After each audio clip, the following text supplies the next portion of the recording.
우리가 믿는 하나님은 살아계시고 생존하신 분입니다. 그분은 엄청난 능력과 권능을 가지고 계십니다. 그분은 자기 백성들을 굉장히 깊은 사랑으로 대하십니다. 하나님을 믿고 그분의 능력을 믿으면 성경에 기록된 이적과 능력도 모두 믿어집니다. 하나님의 존재를 믿지 않으면 그분의 능력도 인정되지 않고 성경에 기록된 기적들도 안 믿어집니다. 1장 16절에서 사도 베드로는 예수님의 재림과 최후의 심판에 대해서 언급합니다. 2장에 와서는 악인에 대한 심판과 경건한 자의 구원에 대해서 언급합니다.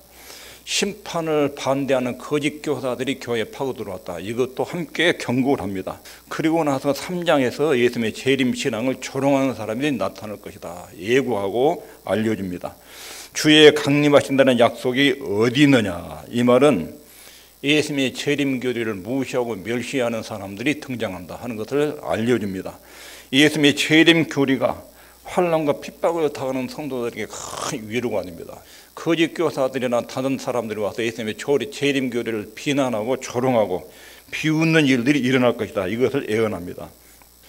복음 진리를 믿고 수용할 이 문제는 성경을 하나님 말씀으로 받아들이느냐 안 받아들이느냐 여기에 관한 문제입니다. 나는 예수님이 오신다는 것, 세상이 끝난다는 것 안 믿어집니다. 이 말은 성경을 안 믿는다는 얘기고 하나님의 존재를 안 믿는다는 것입니다. 하나님이 계신다고 믿기는 믿는데 능력이 없다. 이렇게 믿는 사람도 마찬가지입니다. 이것은 신앙이 아닙니다. 말세가 되면 조롱하는 사람들이 나온다. 자, 여기 보면 사랑하는 자들아 내가 이제 이 둘째 편지를 너에게 쓰노니, 둘째 편지는 베드로후서, 전서가 첫째 편지, 둘째 편지는 베드로후서를 여러분들에게 씁니다. 이 전서 후서 편지를 통해서 여러분들의 마음에 진실한 마음을 일깨워 생각하기 위해서 편지를 씁니다. 그러면서 거룩한 선지자들의 애언, 구약 성경을 말하고 사도들로 말미암아 명하신 것, 신약 성경, 성경 내용에 근거한 재림 신앙을 지금 말씀하기 위해서 이것을 내가 씁니다. 이런 것입니다. 성경을 하나의 말씀으로 받아들이면 예수님의 재림 신앙도 믿어집니다. 자, 여기까지의 내용은 복음 진리를 믿고 수용하는 문제는 성경을 하나님 말씀으로 받아들이냐 믿지 않느냐, 하나님의 존재를 인정하느냐 인정하지 않느냐, 이것에 대한 문제입니다. 하나님이 계시다, 이것을 믿으면 그분은 능력자다, 이것도 받아들이고, 그분이 기록한 성경은 하나님 말씀이다, 이것도 믿어지고, 성경에 기록된 모든 기적들도 믿어집니다. 복음은 우리에게 세상 역사의 종말에 대해서 명확하게 알려줍니다. 세상 역사는 최후의 심판을 향하고 있습니다. 이것은 사람들이 믿기 어려운 일 중 하나입니다. 수천 년 동안 역사가 전개됐고 창조 이후로 지금까지 세상 역사가 진행되고 있는데 이 세상이 끝나고 새 하늘과 새 땅이 만들어진다. 이것을 믿는다는 것은 쉽지 않습니다. 많은 사람들이 예수님이 십자가의 교리는 잘 받아들입니다. 예수 십자가 믿으면 용서를 받는다, 이거 받아들이고 하나님 나를 사랑하신다, 이것도 좋아합니다. 그리고 윤리적인 명령도 잘 받아들입니다. 용서, 속죄, 교리, 사랑을 잘 받아들이는 편인데, 그러나 예수님이 다시 오신다, 이 세상이 끝나고 새 하늘과 새 땅이 온다, 이 부분에 대해서는 많은 사람들이 받아들이지 못합니다. 육신의 생각으로는 그 가르침이 받아들여지기가 어렵습니다. 재림에 대한 내용은 토론의 주제가 아닙니다. 그리고 설명할 주제도 아닙니다. 성경의 기초에도 하나님이 선포한 내용입니다. 재림 문제는 성경 자체의 기초를 두고 있습니다. 성경을 하나님 말씀으로 믿느냐 안 믿느냐, 이것은 문제입니다. 그리스도인의 신앙의 모든 중심적인 문제는 성경을 하나님 말씀으로 받아들이냐 받아들이지 않느냐, 하나님의 존재를 인정하느냐 인정하지 않느냐, 이런 문제입니다. 성경을 하나님 말씀으로 받아들이는 사람과 거부하는 사람 둘로 나뉩니다. 예수님의 재림을 조롱하는 사람들은 성경을 하나님 말씀으로 받아들이지 않는 사람들입니다. 하나님의 존재를 안 믿는 사람입니다. 하나님을 믿기는 믿는데 뭔가 위로를 받고 싶은데 하나님의 존재를 분명하게 인식하지 못하면 그 위로도 허상이 됩니다. 우리가 하나님 앞에 나가서 위로받고 도움을 받으려면 그분의 존재에 대해서 확실하게 알아야 됩니다. 하나님이 틀림없이 계시다, 그 다음에 그분은 어마어마한 능력을 가진 분이다, 그리고 예수 믿는 나를 하나님 아들로 딸로 삼아서 엄청난 사랑을 가지고 나를 대하신 분이다, 이런 내용이 신앙의 기초를 형성하고 있는데, 이런 내용들은 모두 성경에 기반을 두고 있습니다. 그래서 성경은 하나님의 감동으로 이해될 수 있습니다. 따라하겠습니다. 유한은 무한을 이해할 수 없습니다. 인간의 두뇌, 이해력, 이걸 이성이라고 우리 이성. 인간의 이성은 한계가 있습니다. 그래서 인간의 이성으로 하나님을 조사하고 연구할 수 없습니다. 인간의 이성의 크기가 이만하면 하나님은 우주만큼 큰데 유한한 인간의 머리로 하나님이 계시다 안 계시다 이게 논할 수가 없습니다. 그리고 인간의 두뇌로 성경을 펴서 읽으면 이해가 되느냐 안 되는 거예요. 성경은 인간의 이성으로 이해하는 것이 아니라 믿음으로 이해합니다. 따라서 성경은 믿음으로 이해합니다. 성경은 인간의 이성으로 분석해서 알아내는 것이 아니라 하나님의 계시, 하나님의 자기를 성경에 기록해서 자기를 알리셨다. 하나님 인간에게 자기를 알리는데 하나님의 여러분과 자기가 알려줘야 우리가 하나님을 압니다. 하나님이 가만히 있고 내가 연구하고 깨달아가지고 하나님을 발견하는 것은 불가능합니다. 인간의 머리로는 창조주 하나님을 접근할 수 없고 이해할 수 없습니다. 그리고 인간의 두뇌로, 연구로, 지식으로, 학문으로 성경을 이해하는 것도 불가능합니다. 성경은 하나님의 계시의 말씀입니다. 하나님이 닫혀진 것도 열어서 우리한테 비춰준 것입니다.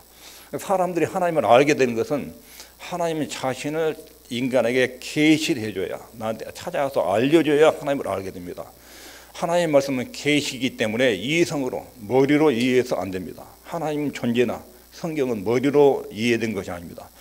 믿음으로 압니다. 믿음으로. 그래서 인간은 유한하고 하나님은 무한합니다. 어마어마하게 크신 분을 인간의 좋은 머리로 측정할 수 없고 알 수 없습니다. 그래서 하나님이 인간의 이성을 초월한 존재이기 때문에 이성으로 하나님을 알 수 없고 접근할 수 없습니다. 하나님의 계시로 믿음으로 그분을 만나고 알게 됩니다. 성경 전체에서 세상에 대해서 어떻게 말하고 있는가? 한 세 가지는 말합니다. 첫 번째는 읽겠습니다. 시작. 하나님께서 창조하셨습니다. 하늘과 땅과 인간과 생명체는 창조주 하나님 만드셔서 생긴 것입니다. 자, 여기에 있는 모든 물건들, 여기 있는 물건들 저절로 생겼다고 말하면 미친 사람입니다. 이게 진화론이에요. 진화론. 생명체나 우주가 지금 보이니까 언젠가 생기기는 생겼는데 저절로 생겼다. 여기 물건들은 누군가가 만들었습니다. 이걸 만들려면 설계 도면이 필요합니다. 에너지가 필요합니다. 재료가 들어가요. 재료가. 천지만물이 발생했다. 우주가 기가 막힌 질서 속에 돌아가는데 이것이 존재하려면 이것을 만들 만한 설계자, 지능자가 있어야 한다. 지능자가.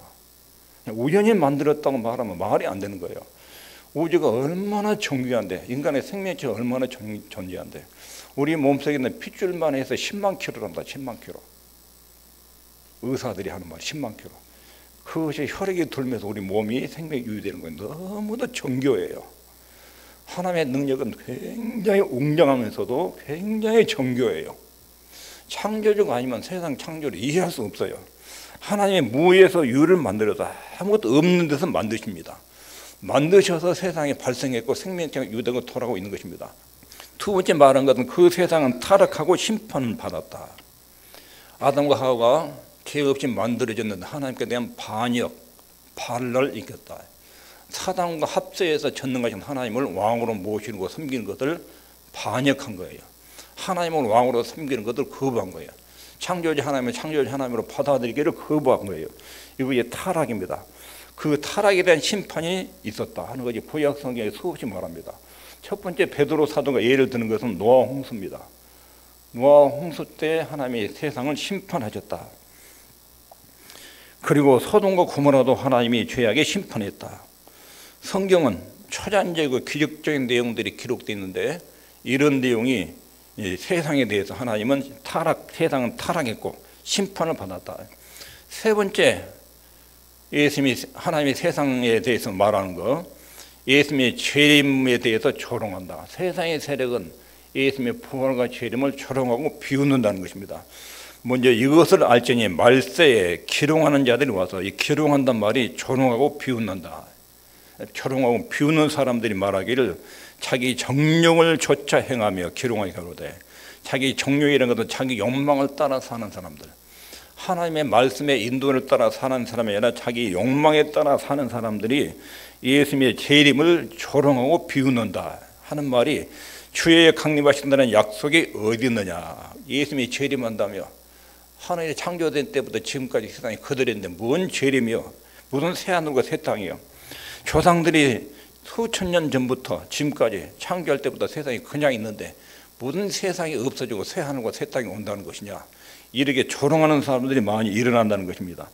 종말과 심판에 대한 교리는 성경적 가르침의 감정이 필수적인 내용인데 이 내용을 조롱하고 믿지 않고 비웃는 사람이 온다는 것입니다. 그러면서 사도 베드로는 예수님의 재림에 대해서 보충 설명을 합니다. 오늘 본문에 대한 내용은 예수님의 재림을 보충 설명한 내용입니다. 그 보충 설명 첫 번째 내용이 있습니다. 시작. 예수님의 재림을 조롱한 자들이 나타날 것을 예언합니다. 먼저 이것을 알지니 말세에 기롱한 자들이 와서, 지금 일어나는 세상의 모든 현상들은 성경에 예언한 내용이 세상에 일어나고 있는 것입니다. 복음과 성경의 가르침을 계속 비판하고 비난할 것이다. 시대가 흘러가면 이 비난이 더 강세를 나타내고 비난의 강도가 더 강렬해진다. 예수 믿는 복음 진리를 비난한 세력이 굉장히 또 득세한다는 것입니다. 노아의 때와 같이 인자의 임함도 그러하리라. 세상의 현상들은 하나님 말씀대로 이루어집니다. 노아 시대 때 사람들이 죄악에 극도로 부패해가지고 멸망한 것처럼 앞으로 세상도 극도로 죄가 부패해서 예수님 재림 직전에는 인간의 죄가 극도로 부패해진다. 그런 다음에 재림이 이루어진다는 것을 말합니다. 그러므로 세상은 시간이 흘러가면 점점 좋아진 것이 아닙니다. 인간의 죄악의 근성은 갈수록 더 악랄해지고 더 지능적으로 발달합니다. 성경은 세상이 점점점 좋아질 것이다 이렇게 말씀하지 않습니다. 예수님이 재림하기 직전에 노아의 때와 같이 인자의 임함도 그러하리라. 노아 시대처럼 예수님이 재림할 시기로 가면 굉장히 인간이 악랄해진다 하는 것입니다.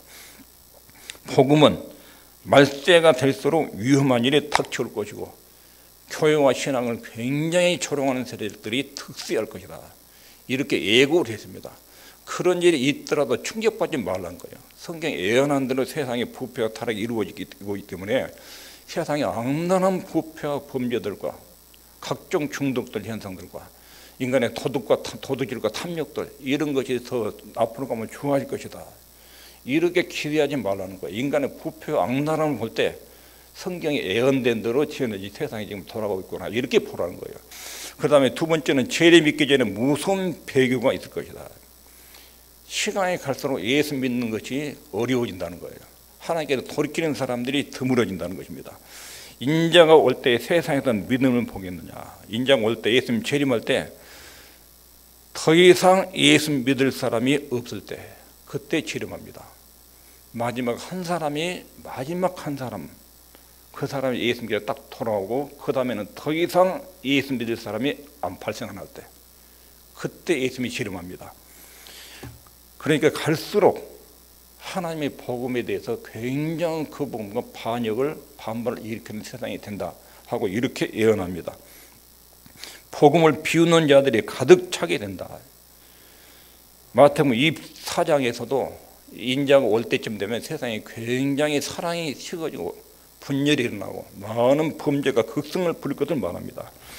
베드로 사도는 계속해서 조롱자들의 상황에 대해서 이야기합니다. 주의 강림하신다는 말씀이 어디 있느냐. 예수님이 재림하신다는 말을 너희들이 믿느냐.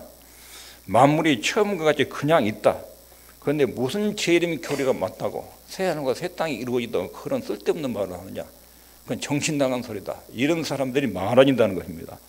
하나님의 존재를 믿으면 성경도 믿어지고 하나님의 존재를 안 믿으면 성경도 안 믿어집니다. 하나님의 존재를 인정하지 않으면 성경 내용이 안 믿어집니다. 따라하겠습니다. 우리의 신앙 대상은 하나님이십니다. 하나님은 우리의 연구 대상이 아닙니다. 연구에서 찾아내는 분이 아닙니다. 아무리 연구해도 인간의 머리로는 하나님이 너무 크시기 때문에 이해할 수 없습니다. 유한은 무한을 알 수 없다. 하나님이 계시해 줘야 됩니다. 하나님이 당신을 내게 알려주지 않으면 나는 하나님을 알 수 없습니다. 하나님을 찾아갈 때 이렇게 이야기합니다. 하나님이 살아계시다면 나한테 보여주고 알려주고 찾아와 주십시오. 이렇게 기도해야 됩니다. 네가 머리로 하나님을 알겠으면 노래가 한다고 해서 하나님이 발견되는 것이 아닙니다. 하나님이 계신다면 나한테 알려주십시오. 보여주십시오. 하나님은 성경을 통해서 자기를 알리십니다. 성경을 읽을 때 하나님의 성령께서 감동을 해 주셔야 그 말씀이 내 마음속에 들어오면서 그분이 믿어집니다. 이게 성령의 감동으로 가능합니다. 하나님을 우리에게 알리실 때 지성으로 아는 것이 아니라 믿음으로 압니다. 하나님의 말씀은 계시에 의해서 알려지고 전달되고 믿음으로 그 하나님을 알게 됩니다. 그러면 이성도 제대로 작동됩니다. 하나님은 이성으로 알 수 없습니다. 세상의 학문은 이성으로 합니다. 머리로. 세상의 모든 공부는 머리로 합니다. 근데 성경은 머리로 하면 전혀 안 보입니다. 성경은 머리로 하면 하나님의 존재도 안 믿어지고 먼저 과학적인 이론이 먼저 들어와서 기적들이 다 믿어집니다. 도덕적 교훈만 좀 조금 들리고 기적적으로 다 믿어집니다. 뭐 이런 일이 일어났냐? 불가능한 일이에요. 성경을 읽을 때는 계시, 하나님이 내 이 말씀을 열어줘야 내가 알 수 있습니다. 성령의 감동에 주셔야 내가 믿을 수 있습니다. 성경은 계시에 의해서 믿음으로 배우고 아는 것입니다. 하나님의 말씀을 믿음으로 받아들이면 그때 내 속에 이성이 살아납니다. 지성이 살아난다고요. 올바른 지성이 작용해서 하나님의 말씀을 이해하도록 돌아갑니다. 이성으로 하나님을 아는 게 아니에요. 계시를 믿음으로 수용하면 우리 안에 있는 지성이 정상적으로 작동이 시작됩니다. 그러면서 성경 연구가 그때 필요한 거예요. 성경 연구는 믿음으로, 성령의 감동으로, 그리고 연구해야 하나님 뜻으로 제대로 드러납니다. 베드로 사도는 조롱자들의 그릇된 주장을 설명합니다. 노아 대홍수 사건 때, 소돔과 고모라 사건 때 하나님이 경고했다. 이런 노아 이 두 가지를 예를 들었죠. 노아 홍수 때 하나님이 노아한테 노아야, 때가 되면 내가 이 세상 물로 심판할 것이다. 너는 배를 만들어라. 그렇게 말씀하셨다. 노아는 그 말씀을 듣고 배를 만들었다. 그리고 그 일에 시대 사람들한테 경고했다. 때가 되면 하나님 물로 심판한다겠습니다. 회개하고 돌아오고 이 배로 타셔야 됩니다. 근데 그 시대 사람들은 그 말씀을 다 미친놈이라고 조롱했다. 무슨 비가 와서 물에 잠기냐고 다 조롱하고 무시하고 8명 외에는 하나님 이 말씀을 믿지 않고 조롱했다. 결과가 어떻게 됐느냐? 때가 찾아 홍수 심판으로 다 죽었다. 그러니까 조롱하는 사람들이 많고 예수님의 복음 진리를 믿는 사람은 소수고, 그런 분위기에 대해서 여러분들의 마음이 흔들리지 말아라 하는 게 노아 홍수와 소돔과 고모라의 예를 들은 말하는 것입니다. 구약 성경을 바로 읽으면 그런 사실들이 수없이 많이 나옵니다. 선지자들이 백성들의 죄를 강렬하게 질타합니다. 그리고 회개하지 않으면 바벨론에서 멸망합니다. 근데 그 시대 사람들이 그 말을 다 조롱하고 안 믿었습니다. 그리고 자기의 정치 상식을 믿었습니다. 그리고 헛된 미신을 믿었습니다. 예루살렘에 하나님의 성전이 있는 한 어떻게 이방 군대가 더 성전을 불태울 수 있느냐? 성전에는 하나님이 계신데 어떻게 하나님이 계신 성전을 불태울 수 있느냐? 그건 불가능하다. 이게 미신이었습니다. 이미 성전의 기능은 우상 숭배가 들어와서 성전 기능 자체가 다 망가졌습니다. 보이는 성전은 아주 껍데기였습니다. 하나님이 그 성전을 불태워버렸어요. 이방 군대가 들어와서 불태우고 다 안에 근본 보도 다 가져가고 다 챙겨가고 약탈을 당했습니다. 고나발로 성전에 들어갔습니다. 옛날 제사장들이 성전에 들어가면 하나님이 진노해서 그자도 죽었습니다. 절차를 밟지 않고 들어가면 죽었는데 이방인들이 들어가도 안 죽고 성전을 다 무너뜨렸습니다. 선지자들이 그렇게 이야기를 해도 이 사람들이 듣지 않고 인정하지 않았습니다. 그러나 때가 되면 정확하게 그 말씀이 이루어지고 심판이 집행됐습니다. 구약에 수없이 그런 내용이 많이 기록되어 있습니다. 신약 성경을 읽으면 마태복음 24장에 노아의 때와 같이 인자의 임함도 그러하리라. 홍수 전에 노아가 방주에 들어가던 날까지 사람들이 먹고 마시고 장가고 시집가고, 홍수 전까지 사람들은 전혀 심판 의식하지 않고 자기 욕망대로 막 살았다. 하나님 말씀이 죄를 지면 죄의 결과가 이렇게 나타납니다 해도 그걸 무시하고 막 그때그때 즐기면서 사는 거예요. 근데 어느 날 엄청난 충격적인 사건이 터지고 말아요. 노아 홍수 때 심판이 있다. 다 안 믿었어요. 미친 이야기다. 정신 나간 이야기다. 그리고 먹고 마시고 즐기고 막 살았어요. 그리고 그때 지각비연도 일어나면서 바닷물이 육지로 다 덮치고 하늘에 비가 쏟아지고, 그리고 모든 호흡을 하는 동물들은 전멸했어요. 하나님 말씀이 그렇게 이루어지는 거예요. 그러나 하나님 말씀은 아무리 인간이 초롱도 때가 되면 이루어진다는 것입니다. 하나님께서는 불가능한 것처럼 보이지만 창조의 능력을 봐라. 그분이 말씀 한마디로 있어라 그러니까 만들어졌냐? 한마디로 없어져라 그러면 끝난다. 그런데 예수님의 재림을 못 믿는다고, 그 능력을, 심판의 능력을 믿지 못하는 것이 말이 되느냐, 이렇게 지금 지적하고 있습니다.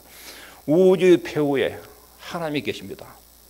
창조에 의해서 우주가 발생했고 지금도 유지되고 관리되고 있습니다. 홍수를 명하지만 홍수가 발생하고, 예수님의 재림 때 세상의 멸망을 명하지만 세상 멸망이 한순간에 이루어집니다. 온 우주를 만드신 하나님이 7절 말씀이게요. 말씀 한마디를 만드신 분이 한마디로 치울 수도 있다. 그런데 예수님의 재림을 불가능하다고 여기고 조롱하느냐, 이것을 그렇게 경고를 하고 있습니다. 오늘 본문에 또 한 가지는 너희들이 고의적으로 잊으려고 한다. 고의적으로. 3장 5절 보면 저희가 일부러 잊으려 함이로다. 고의적으로 눈을 감는다. 하나님 만든 이 세상을 보면서도 하나님 안 만들었어. 고의적으로. 그리고 눈 딱 가리고 하나님은 안 계셔. 죽으면 끝나는 것이야. 뭐 지옥 있고 천국이 있어? 없어. 양심은 그런 걸 증거하는데 고의적으로 어기는 거예요. 일부러 잊으려 한다. 일부러. 조롱자들이 이 일은 불가능하다 말하지만 구약 성경을 봐라. 선지자의 선포된 걸 봐라. 이스라엘과 에사를 멸망을 봐라. 예수님 하신 말씀 봐라. 이 재림은 틀림없이 이루어진다. 그러면서 마지막 3장 5절에 주장한 것이 뭐냐면 이는 하늘이 예측부터 있는 것과 땅이 물에서 나와 물로 성립한 것도 하나님 말씀으로 된 것을, 이거는 창조, 우주 창조가 창조주 하나님에서 만들었다. 이것을 말씀으로 된 것을 저희가 일부러 잊으려 함이로다. 우주의 시작은 전능하신 창조 하나님에 의해서 시작이 됐어요. 끝도 그분이 끝내요. 예수는 재림으로 끝내십니다. 우리에게는 불가능한 것처럼 보이지만 하나님의 능력은 하나님 있으라고 하면 있는 것이고 없어지라고 그러면 없어지는 것입니다. 한순간에 그렇게 이루어집니다. 우주 배후에 창조의 하나님이 그렇게 우주를 통치하고 계십니다. 이 동일한 말씀으로 7절에 하늘과 땅은 그 동일한 말씀으로 창조 때 말씀하신 그 능력으로 재림 때도 그렇게 끝내신다. 새 하늘과 새 땅은 그렇게 이 땅에 온다 하는 것입니다. 오늘 본문 내용은 두 종류의 사람을 말합니다. 하나는 진실한 마음을 가진 사람. 1절 2절에 너의 진실한 마음을 일깨워 생각하게. 여기 진실한 마음은 그릇된 가르침이 섞이지 않는 마음. 하나님이 그런다고 그러면 그런 것을 알고 믿는 마음. 예수님이 부활하셨다. 맞습니다. 예수님이 십자가에서 내 죄 때문에 죽으셨으면 맞습니다. 예수님이 다시 오신다. 맞습니다. 때가 되면 오십니다. 이게 순수한 마음이에요. 진실한 마음을 가진 사람, 예수 믿는 사람, 하나님이 그런다면 그런 줄 알고 믿는 사람, 이런 종의 사람이 있습니다. 그릇된 가르침에 섞이지 않는 사람, 예수님의 재림에 대해서 또렷하게 믿는 사람. 두 번째는 조롱하는 마음을 가진 사람, 여기 기롱하는 자들, 정령을 쫓아 행하는 사람들, 예수님의 재림을 허황된 꾸미는 이야기로 아는 사람들, 하나님의 존재를 믿지 않는 사람들, 하나님의 능력도 안 믿는 사람들, 성경 내용도 안 믿는 사람들, 두 종류의 사람이 세상에 존재한다는 것입니다. 하나님의 심판은 속히 확실하게 틀림없이 이 땅에 임합니다. 우리의 영원한 운명은 하나님을 믿느냐 믿지 않느냐 이것에 따라서 결정이 됩니다. 우리는 이 두 가지 위치에서 어느 쪽에 속해 있는지 확인해야 됩니다. 성경 말씀을 하나님의 계시로 받아들이느냐, 이건 하나님 말씀이다. 하나님이 살아계시다. 그분 능력이 있다. 이 성경은 하나님께서 기록한 말씀입니다. 이렇게 받아들인 사람, 이렇게 사는 사람, 하나님의 계시를 거절하고 비난하고 조롱하는 사람, 예수님의 재림, 세상 끝, 이것을 비난하고 조롱하고 비웃는 사람, 세상은 이 두 종류로 나눠집니다. 한 종류는 하나님의 존재한 능력과 성경을 믿는 사람, 한 종류는 이것을 믿지 않고 조롱하고 비웃는 사람. 이 두 부류의 사람은 땅에 존재합니다. 내가 하나님의 존재를 확실히 믿고 그분의 부활, 십자가, 승천, 재림, 그들은 믿는지 이건 전부 다 꾸며낸 이야기인지 둘 중에 하나예요. 긴가민가하고 그 중간에 서 있는 사람이 없습니다. 베드로 사도는 이 시대를 살아가는 우리에게 가장 큰 위로는 우리의 주님이 재림하신다. 어느 세상이 종결된다. 그때 구원이 완성되고 심판이 완성된다. 이 사실이 이 땅에서 어려움을 겪고 있는 성도들에게 큰 위로가 된다 하는 것을 말씀하고 있습니다. 기도하겠습니다.